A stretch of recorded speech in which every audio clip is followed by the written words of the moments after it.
Good morning, ladies and gentlemen, and welcome to another episode of The Extra Point here on ESPN Denver 1600. As always, I'm your host, Roland Rainey, and I'm with my colleagues, Jeremy from Indiana, Justice from New York, and Robert from New Jersey. Today's guest is Juwan Harley.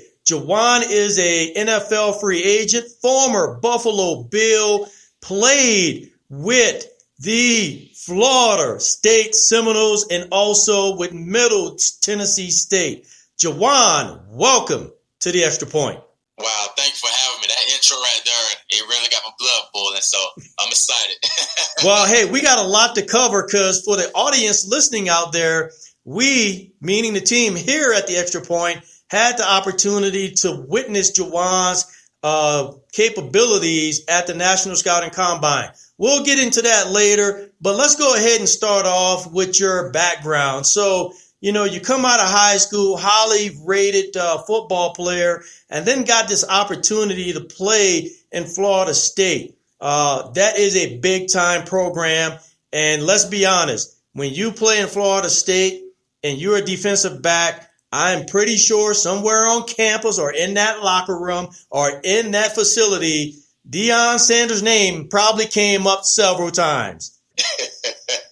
Several. I mean, you cannot walk the halls without even mentioning Deion. You're recruiting, doing your recruiting. After you sign, text messages, it's like he is the face of Florida State. We're just going to be honest.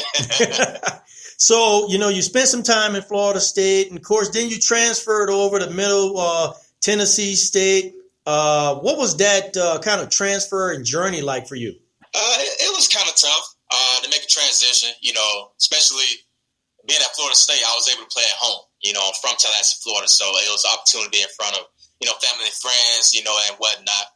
Making the transition was kind of a rough road in a way. You have to sit out a year because D1. But, the things I had to go through or overcome, that really made me to who I am to today. You talk about journeys and overcoming obstacles. Of course, for yourself, you've been at this a long time, right? You have a very unique background. You've played in the NFL. You played in the IFL. You played in the Canadian League. You've done a lot. And then, of course, now you're on that journey to get back to the NFL. What has been, as you go through all these different leagues, what have you taken away from these experiences? One thing I took is networking and building relationships. Going through all these different leagues, you meet different people all over the place. And, a person like me, I have a passion of helping people. And I just took the journey as each stop I go, each destination I go, I'm helping someone. I'm able to communicate with somebody that I probably would never had a chance to do if I never took these routes and never gave up on my dream. So it's just a great experience to play at different levels. And the most beauty is it's a full circle because I recently, last night, got 3 calls from 3 NFL GMs. So it's a wonderful journey, man. Man, that is great to hear. Once again, when you came out of college, you got invited to a rookie mini camp with the Seattle Seahawks.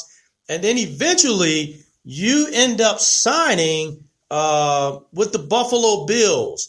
And from what I can understand, you were in this weird transition during that time frame. And when that phone call came in, if I understand the story correctly, you hung up the phone. So can you give some insight to what happened in that process? Oh, man. As soon as you said that, I could feel that same moment come back again. I could feel where I was, what I was doing. I could tell you what I ate for breakfast. Yes, so with the Seattle thing, if the people don't know, I've been my own agent, not by choice, by not want to give up on myself. So with the Seattle thing, it didn't work out. I went home and I pretty much stopped moping. As what you do as a young person, you hit adversity. I went home and I kind of stayed in my room at the time. I was living with my parents. And my dad busted in the room and said, "Get your butt up, it's time to work." So that started up, and I started working out again. That's when San Francisco called me and said, "We're going to put you on a short list." So that started things going. And as I did that, I got my job at Walmart. I started writing hand letters to the NFL. At Walmart, I slept in my car, ate sandwiches to make money, get extra hours. I used to go to the weight area at Walmart, and I used to pick up the weights there and work out, get my lift in. And on my lunch break, I go outside, I run a hill we had, or in the back, I pick up the heavy boxes and then, run sprints in between. They thought I was crazy, but next thing you know, at the end of the year, I remember, this was at the end of the year, and I was getting a raise. I got a raise to $8, you guys. Wow. I got a raise. Making big money now. Man, I'm making big money. But the thing is, I told myself, I went to the office and I told them, I said, thanks for the raise, but I'm going to put my full effort into pursuing my dream. And that's when I quit my job at Walmart and I started working out even more, doing 3 days, 4 days. The week before Buffalo called, I got a call from Hamilton T-Cats.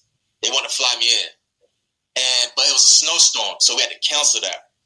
So I'm working out, and then Buffalo calls, right? And I'm working out with my high school buddies. They called, strange number. It said Orchard Park. I'm like, Orchard Park? What's the Orchard Park? Never heard of that. So they call and say, hey, Juwan, how you doing? This is Jim Monos of the Buffalo Bills. I said, hello, and bye. And I hung up.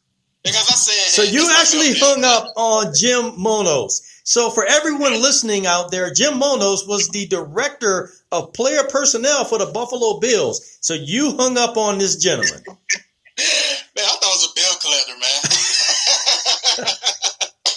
I said, man, this is somebody playing a joke. So I hung up, and I went back to doing my sprints, because we were doing sprints at this time. So he calls again. I'm huffing and puffing, and I said, what do you want? He said, don't hang up. This is a recording call. And I said, are you serious? He said, yes, this is Jim Monos. What are you doing right now? I said, well, I'm training right now, looking for opportunity. Well, he said, your opportunity has come, and we want to fly you in. And that's when it happened, man. That is definitely one of those moments you tend to reflect on. And what if you would have kept hanging up the phone? I wonder what would have panned out after that.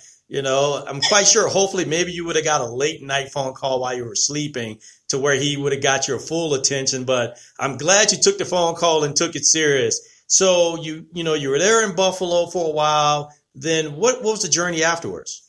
Well, the journey was another state of what's next. What do I do because when I got cut, it was unexpected. It was so unexpected. I came in training camp. I got signed in January, but when training camp came, I was 7th on the depth chart. And I busted my chops to get myself to second string, fighting for first. And I started hosting classes for the secondary for the playbook. I'm teaching them. The guys are making millions of bucks, and I'm making the minimal. And I'm teaching them the playbook, the reads. What would I do? And when I got cut, it was just a shock. It caught me off guard. It caught my DB coach, Coach Donnie Henderson, who is a great coach, who instilled confidence in me and said I could play this game. And I still stay in touch with him. And but then that's when I learned it's a business. You have to keep marketing yourself. And at that time, I didn't know how to market myself to keep myself in the NFL. Because Buffalo even said, we thought you would get picked up as soon as we cut you. Yeah, Juwan, you mentioned you would run outside and during your lunch breaks at Walmart, and you would sneak over to the fitness section and get a little workout in during your breaks. That's definitely got to be tough, to go from football to that kind of job. Can you kind of describe your mentality, what it was kind of like to go through that transition, and what about football kind of kept that dedication and motivation to stay with it? Well, it's a mentality. Like, for instance, I know everybody know the Kobe Bryant, they say the Mamba mentality, right? But however, when I have my own business, all right? I have my own health, wellness, and fitness business, and it's called MADE, Make Adjustments, Delete Excuses. And that's what I kept drilling into my head to keep the focus and discipline of make adjustments, delete excuses. So no matter what I have to do, if I got to go to Walmart, I got to clean these toys, I got to mop this floor, I got to be in the toilet part, whatever I got to do, I'm going to make adjustments, delete excuses, but I'm going to keep my eyes on the prize. I kept telling myself that each and every day because people there, they're trying to make me get comfortable. They were satisfied. They wanted to do this, but I said I'm going to go over and beyond. So to keep my mind hungry to get better at anything I do, I worked the toy department, then I started learning the cashier, I started learning the garden, I started learning the technology. Whatever I could to tell myself that you cannot settle. And that's what I used to get myself through that. How would you describe your playing style, and who do you try to model your game after in the NFL? My playing style and the same model of anybody, I really cannot say who. And the reason I say this, I say it's all due respect to each and every person, because those that come before me, if it wasn't for them, I wouldn't know how to play the game. The game won't be played how it's supposed to be played. I always give credit where credit's due. But in my situation, I couldn't find anyone to match my story. I'm big on looking at guys' story before I look at how they play. There's a lot of guys that's on the bench have great stories, that people don't talk about. But for me, I haven't found or didn't find anyone that has the same story of the journey, the things I had to go through, like sign and negotiate by myself 12 professional contracts, and playing in different leagues and have to market themselves and teach themselves how to change your technique to have a better back pedal and flip your hips. I mean, the little things that people take for granted to have a coach that I had to do myself, the nutritionist and all things you could think of, studying the game. So all due respect, I don't have anyone, but I love everybody's game because their game got them to where they at and what they're going to be and continue to pass on to others. So could you talk to us and talk to the audience about, playing under, Bobby Bowden, a legend in his own right, and just coming through that program with the likes of Deion Sanders and all the greats, the Peter Bullwares and all of those names. How was that time period, at a young age when you're, full and vigor coming from high school, ranked a 4-star recruit? Like, how was that process? Oh, man, that was, I love it. While you were speaking of it, I'm catching chills. I kid you not. But it's awesome. I'm grateful to be around Coach Bobby Bowden and Coach Mickey Andrews. I mean, two legends, and then on top of that, Coach Fisher. Okay, don't forget about Coach Fisher, because I was Coach Fisher first recruiting class and Bobby Bowden last recruiting class. All right, so I feel like that's something historic in its own way. When I was there, when you're young, you expect things to happen so fast. You want it right now. You want success. You see guys in your class having the great success, but you're not in there. You're trying to find your way. I had a little health issues during that time. I didn't know how to take care of my body. All right. So that's what happened my freshman year. That threw me behind the ball. And I came back my sophomore year, and then coaching changes. All right. But one thing I remember from Coach Bobby Bowden and Coach Andrews, with Coach Bobby Bowden, I remember pulling me to the side one practice. He noticed that I came in the gates, my head hanging low, and that's usually not me. And he said, Harley, come here. So I got in the golf cart, we drove off. And he said, don't you worry. This is how life works. And he said, I'm not talking football, I'm talking life in general. He said, a lot of times, a lot of people, they get to that top so fast. And then they get there, and then they come down just as fast. He said, you're the type of person that you bloom late, but blossom forever. He said, you're going to get there. It's going to be a little trial. You're going to get there. You're going to inch your way. But when you get there, and you're going to be there. And I didn't understand at that time, but I see it now. It's taking me time to get there, but now it's like, I see what you mean. And then with Coach Andrews, his last words to me, I remember it was in the cafeteria. He had retired. I'm walking down. I said, Coach, can you stay one more year? Just one more year. You can leave my junior year. He said, no, I need to spend time with grandson. He said, but I tell you what. He said, you get your health right, and I promise you, you will be one of the greats to leave here. I didn't understand at the time. I didn't understand. Going through my journey and as things leading up, it's amazing how the way these guys spoke, and I'm feeling rejuvenated as if I was this 18-year-old kid again. And my colleagues who, they've been in the NFL, but how they breaking down, and I'm just going like this. Things I couldn't do at Buffalo, I could do them now. I move quicker at age 30 than I did at age 23. I have more techniques, fundamentals. So everything Coach Bobby Bowden said, you bloom in late, but you'll blossom forever. It's happening. And I'm just grateful to be able to be around those legends. So, Juwan, as you kind of take us through your journey, what has been the most difficult personal battle that you've encountered? I truly believe it was my dad's health and my mother's health. Going back to like my dad, we're the same person. We said it all the time. And when he passed in 2018, that really, it really hurted me. It really did. But prior to that, it made me grow up fast because he got some health issues from working at the job, providing for the family. He was an HVAC, AC mechanic at the hospital, and asbestos exploded. So he inhaled asbestos. So the asbestos eating your lungs, deteriorating your lungs. So at age 12, I couldn't be a kid no more. So my life had to go from a kid to getting up. I go out with a smile. Let everybody see, you smile, you're happy. But inside, I'm like, I can't really be a kid. I have to make sure things in order, to get where I want to be and for my family. So when I went to Middle Tennessee and my first game started, he almost died at the game. In the middle of the game, I couldn't breathe. In the middle of the game, I couldn't breathe and catch my air.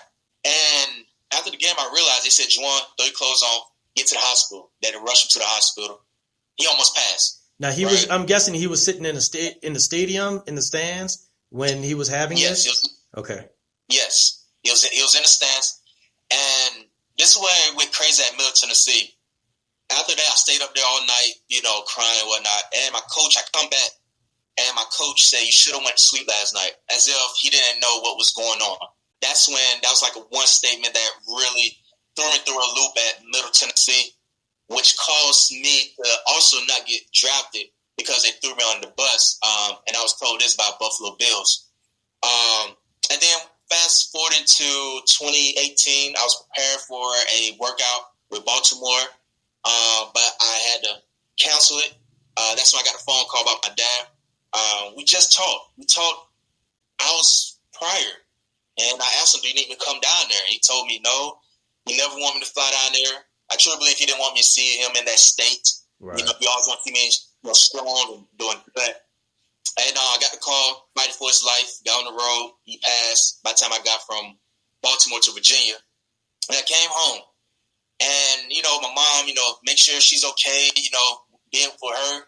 And then I get ready for Iowa. I go to Iowa. And my mom, she has cancer. She's diagnosed with cancer.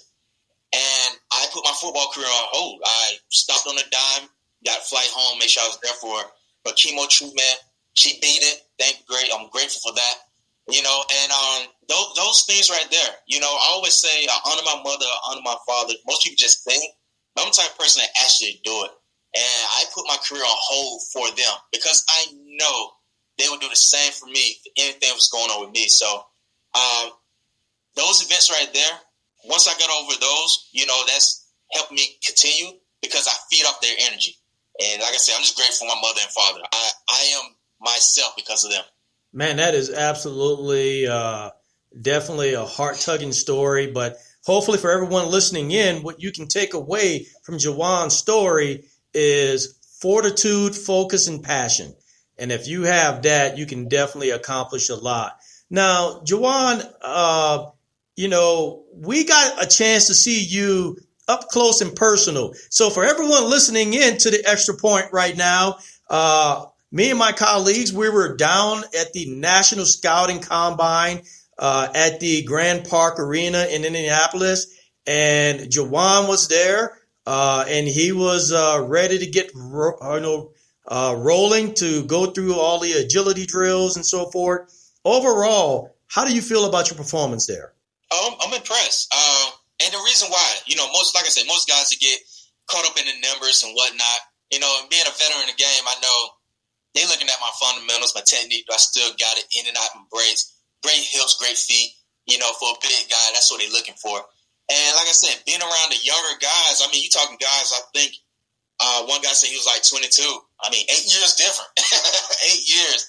And I'm like, wow, I could get out my break faster than him. I could flip my heels better and this and that. And it just shows that, at the end of the day, life is not a sprint. It's a marathon, and longevity is the key, not just in sports, but in life, taking care of yourself. And just to do that, I was able to talk to a couple guys and speak to them and tell them, take care of your body, take care of your mental, take care of your spiritual, and tie it all together. So it was just a great overall experience. So, Juwan, you mentioned, your NFL experience. You spent some time with the Seahawks. I believe the Broncos, too, the Buffalo Bills. What would you say was your biggest takeaway from, being in those mini camps and, learning from the NFL players? Fundamentals. It's fundamentals. For instance, basketball, think about Big Tim Duncan. Born as ever, but fundamentally sound. So, but that's what I learned. I learned, like, your technique is important. Like, if you take a step an inch too far over, you beat. If you take a step an inch too far inside, you beat. You have to be perfect each and every step. Each yard, each blade of grass counts when you play on a professional level and studying. You can't just run a 4.3. If you run a 4.3, you need to think like you run a 3.9. So your mind have to be trained just as fast as your body is moving. You have to sit before it happens. So what I learned is studying film, have a high IQ, and being fundamentally sound.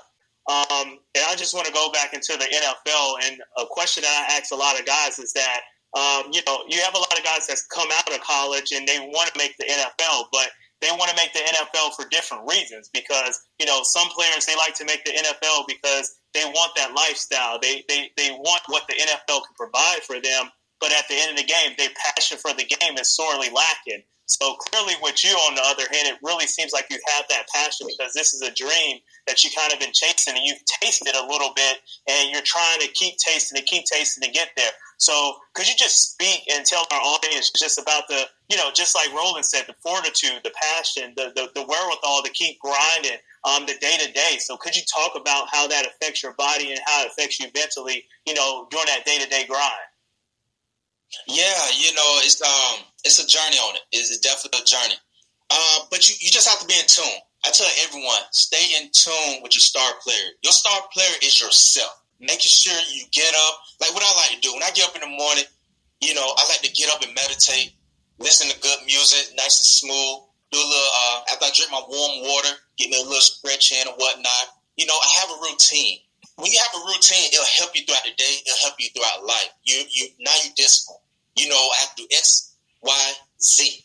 And then once I do Z, I have to go back to letter A, and I continue to go. So it's all about having that focus, being disciplined and whatnot. It just, like, I was there at that time when I wanted the money, I wanted the fame, I wanted this and that.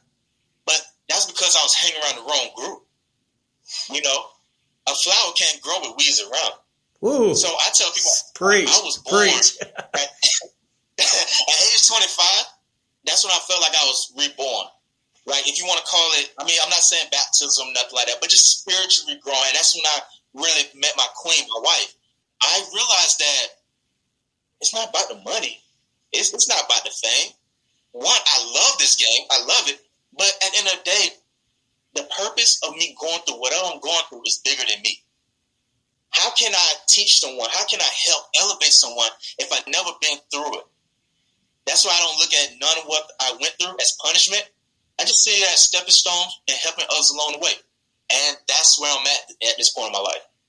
Ladies and gentlemen, you have been listening to The Extra Point here on ESPN 1600, and we have a special guest, Juwan Harley. I tell you, Juwan, just listening to you. Now, earlier you mentioned you were getting goosebumps. Now, I can tell you I'm getting goosebumps because what I love about your story is you know how to play the game. Let's put that on the shelf for a second. But what you have behind that is the character, the maturity, the know-how, the mental capacity to understand that life is much larger than the game. But the game is also a fundamental part of who you are. So to put all that into play and make a run back into the NFL, and as you already mentioned earlier, you've already gotten a couple of phone calls for some general managers. So hopefully here shortly, we will be hearing that you have been signed to an NFL team. And the only thing I ask, Harley, is that if you get signed, and let me take that statement back. When you get signed, that you give us a call here at the Extra Point. Let us know, and we will blast that information out immediately to make sure that everyone knows that Juwan Harley is in the NFL and is going to be playing on Sundays. That sounds like a plan, Juwan? Sound like a plan to me, sir. Hey, I thank you very much for being here on the Extra Point and joining us. It was great seeing you down at the National Scouting Combine. We wish you nothing but the very best, and hopefully we'll be seeing you shortly playing on Sundays. Ladies and gentlemen, Juwan Harley, former Buffalo Bill, looking to get back into the NFL here on the Extra Point. Everyone, have a safe and great week.